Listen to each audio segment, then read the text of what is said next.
Today I'm going to take you through and break down my main Fractal FM3 preset for the Friedman BE100 models. Now I own a BE50 Deluxe Friedman, and I'm going to take you through and show you how I kind of tweak the BE100 model in the Fractal to kind of sound a little bit more like the BE50 Deluxe. The 50 Deluxe and I think the 100 Deluxe actually have a three-way gain structure switch, which kind of revoices and the kind of gain, the amount of gain there is. And I find that on the real 50 Deluxe, in the middle position, it's absolutely beautiful. It's a very open, but still a modern sound. You can also dial it back and get quite a nice clean tone from it too. So I'm going to break all that down for you today. But first, if you're new to the channel and you're enjoying the videos, and then maybe think about hitting like, subscribing and all that good stuff. And if you want to grab the preset today for your FM3, FM9 or XFX3, you can do so from the link in the description below. It's over on my Patreon. And actually you can get a whole bunch of presets from there, captures for various modelers and devices, and on my backing tracks, my licked tabs, bonus lessons, that kind of thing. Final bit of housekeeping before we dive into FM3 Edit. We're celebrating the 1-year release of the Ultimate Fretboard Visualization course with the discount coupon code 1YEAR. You can get $55 off if you enter that at checkout. And again, links for all that is in the description below. Okay, so diving into FM3 Edit, I'm going to show you how I set up the BE100 model, tweak it into sounding somewhat similar to the BE50. And hopefully you'll have heard this in the intro track. I'll have done some playing and some improvising, switching between the two.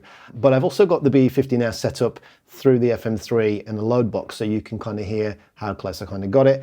So the real amps, both the 100 and the 50, have a three-way voicing switch where you go from bright to dark. So on the far left, I think it's the middle brightness, in the middle it's brightest, and on the right it's darkest. And Fractal model that as V1, V2 and V3. So I've tried to correspond it the same. However, I find that the models themselves are actually quite a bit brighter than the real amp.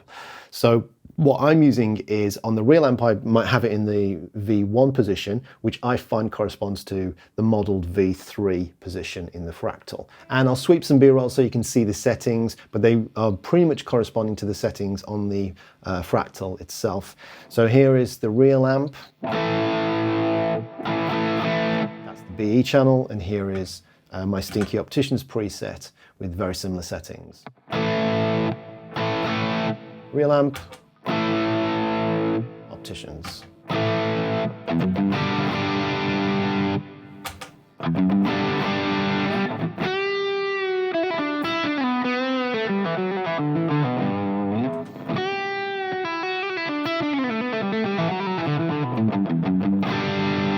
So I think that's pretty darn close. Certainly sounds so in the room.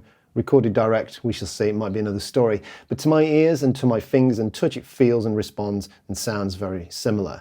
Now the real amp is going into a 2 notes Capture X load box, which is feeding into the return of the FM3, so I can then set up the preset in a way, whereas I'm using the same FM3 cab block, so the IRs are the same. Anyways, let's dive into FM3 Edit and I'll show you how the preset's set up. So I'm basically using all 8 scenes here, and I structure and stage my gains across the 4 different channels of the amp block on scenes 1 to 4. So you can see I've got cleanish, dirtyish, B chunky and full H beans. Now the first 3 are using the BE models, and then the last one there is using the HB models. So unlike the real world where I've just got the 1 BE channel and the 1 HB channel, I set up the Fractal presets to be kind of similar in that I've got 4 different variations of gain with the same kind of amp or variation of the amp channels. So I've got a cleanish sound, a more push dirty sound, a good rhythm tone, and then the HB channel I'm using is like the full-on lead tone here. However, in combination with all the various boosts, compressors, drives, I can get any kind of flavor of tone, of lead tone at any of the gain stages in combination with any of those amp channels. So certain things stay the same throughout all the scenes, and then obviously the amps channels are changing. So I'll just quickly go through the signal chain here with the things that don't really change. So I'm going into the input 1 here, and I've got no gate turned on. I'm really not a big fan of gates. Then I'm using the Studio FF compressor. Again, all of the settings remain the same here. This is labeled as my Help Me SOS switch, as you'll see later on as we go through the layouts for the foot switches. I've got a wah set up here, basic crybaby, no crazy settings, although the modifier is set to auto on with an external foot switch. And then the drive pedal here. Now this is saved as default to just scene A using the clone as like a, you know, a kind of boost to take it over the edge. Got the cab block. Now this is again default saved to channel A, where I'm using Dynacabs, and I've got Friedman V30 with the Marshall TV 1960 4x12s, using a ribbon mic on the Friedman and a dynamic, the second dynamic option on the Marshall one. You can see the settings here. Moving on to the delay block, just got my favorite stereo tape here with the kind of 75% Timmons thing, moving between left and right. I've got the mix set up on an external expression pedal here. And then I've got some variations on channel B, C, and D, but once again, all the scenes default to channel A here. Moving on to the reverb block, I've got my favorite North Church settings here on channel A. Once again, all the scenes default to here. I may have put some plate reverbs. Yeah, I've saved some of my favorite plate variations on B, C, and D if you want to try some variations. Then I've got my usual looper at the end of the chain there. Depending on how much DSP you're eating into, that can sometimes come out. I do set my reverb block up here as ultra high quality, so if you want to kind of change and edit this preset at all, you may have to either drop that down or start getting rid of some of the blocks. Then I'm going into the output block here, and it's just all standard. I'm not adjusting any levels in the scenes or the rows or even the output level there. So those are the things that are not really changing from scene to scene. I'll just take you through all 8 scenes now and just describe the basic layout. So as I say, I've got the first 4 are the core amp tones. So a cleanish, moving to a slightly pushed, my overdriven rhythm, and then the fuller higher gain with the HBE channel. Then on scene 5, I'm using, I think it's, all of these now are going to be based around scene C's amp channel block. So this is going to be using the BE chunky amp channel, and I've got the compressor here just coming on for scene 5. On scene 6, it's boosting the amp block, so I'm using control switch there to turn on the boost in the amp block. Scene 7 puts the clon on, and then scene 8 turns on, I think you can see this, yeah, it's got turns on the compressor and the clon. Okay, so let's start talking through the amp block here, because this is what changes scene to scene. It's where I'm using different channels and where I'm really getting into the guts of the amp and making tweaks to the BE100 itself that's kind of hopefully mimicking more of what the BE50 is doing. So if we go into the amp block, I'll start on channel B, which is the more pushed, kind of overdriven, slightly overdriven tone. And yeah, we'll go from there and work backwards and forwards. So the gain is on 7 for this channel, and then the bass, mid, and treble are all around 5. Presence is at 3, depth is at 4, the master volume is also at 4. And then really importantly here, to mimic the mid structure, so with the BE50 Deluxe amp there, I've got the gain structure on the back set to the middle position. What I'm doing is I'm taking down the input trim to 0.8, and I find that that roughly is kind of equating. So there's the preset, this is the FM3, and here is the real amp.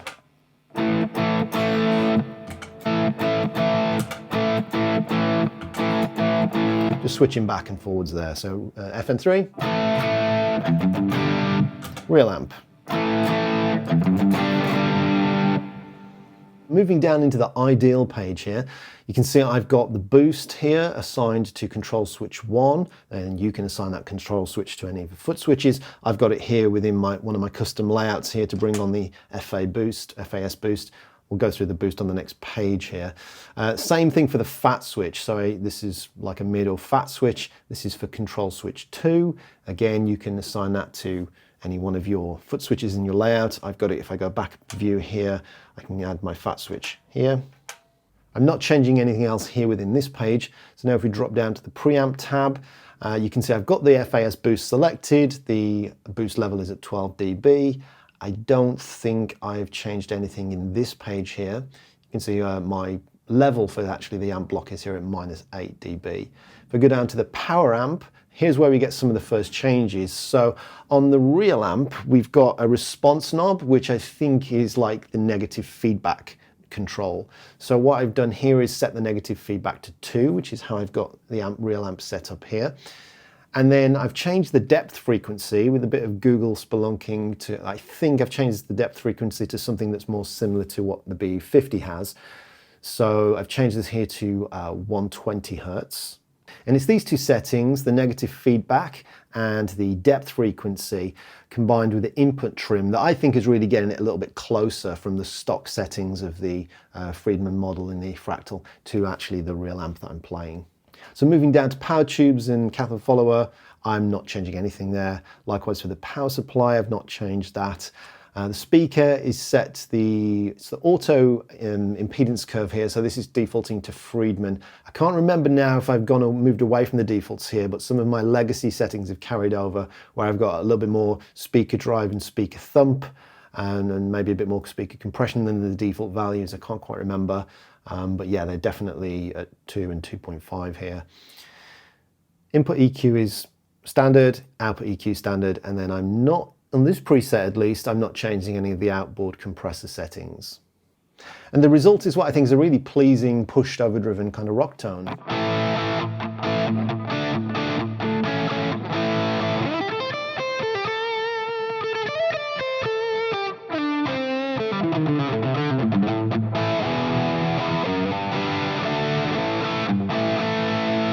So if we move back a scene to the cleanish number 1, this is going to use channel A, where it's the same amp, same settings, but the gain is back to 5.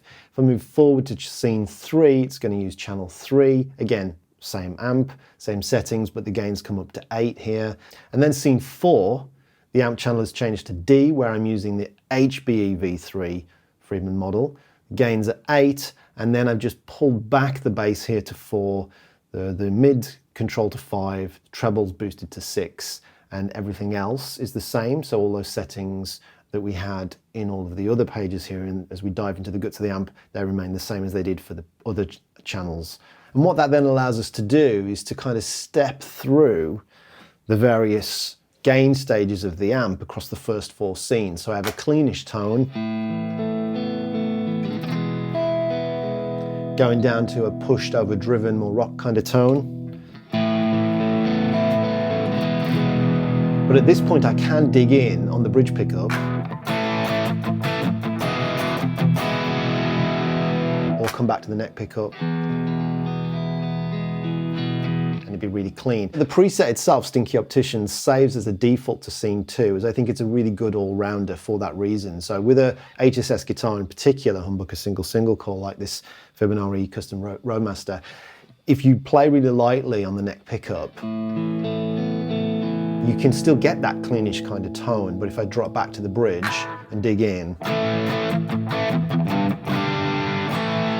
I do the same with the real amp, it's the same thing. You can pull back to the bridge, back to the neck, quite clean. And I think that the models, what Fractal do so well is just mimicking and imitating that dynamic response and just how beautiful it will bloom as you dig in. So you can go from a real cleanish kind of tone with your neck pickup to a full-on lead tone with your bridge pickup, almost just by varying your right hand dynamic. It's amazing. So if we move down to the B chunky one, now even on the neck pickup as I play, you can hear it's got drive and sustain.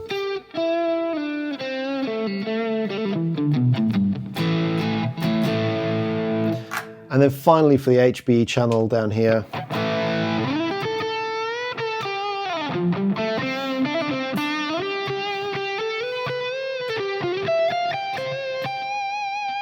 now I'm using it in combination, as I said earlier, with my custom layouts to be able to bring these in and out on the device. You can also grab my custom layout over on Patreon as well. I'll leave a link to that. I've basically got it set up in such a way that allows me to get the full utility as if I had a much bigger controller, but just using the 3 switches. I've got a whole separate video on that as well. I break down how to set that up on the channel, so I'll link that in the description below too. So you could follow along, just build this preset out yourself on your Fractal device, or just download it from my Patreon. There's also the variations to these presets. Taupe Cornea and Beige Buds. Now these are virtually identical to Stinky Opticians, but Taupe Cornea is where I'm trying to get the high gain structure, so input trim in the amp block is set to 1, and Beige Buds is where I'm trying to get the low gain structure and input trim is set to 0.5. There are a few other tweaks here and there, but largely they are just variations on my main Stinky Opticians preset. You may recognize the naming convention if you've got a quad cortex or a nano cortex and have been following my capturing of this real amp over on Cortex Cloud. Like I say, you can grab those in the description below over on my Patreon, and they'll all be included in the extra materials for this post and this video. So hopefully you've enjoyed this, hopefully it's been useful to you. If you've got the Fractal stuff, let me know what you think of the tones down in the comments. If you've liked the video, do leave a like, subscribe, and ring the bell. As I say, you can grab all the stuff over on my Patreon. And if you want to grab the Ultimate Fretboard Visualization course with that $55 discount, then use the code 1YEAR at checkout. Everything's linked down below. Thanks so much for watching. I'm going to have another shred now over that backing track. Catch you later. Bye.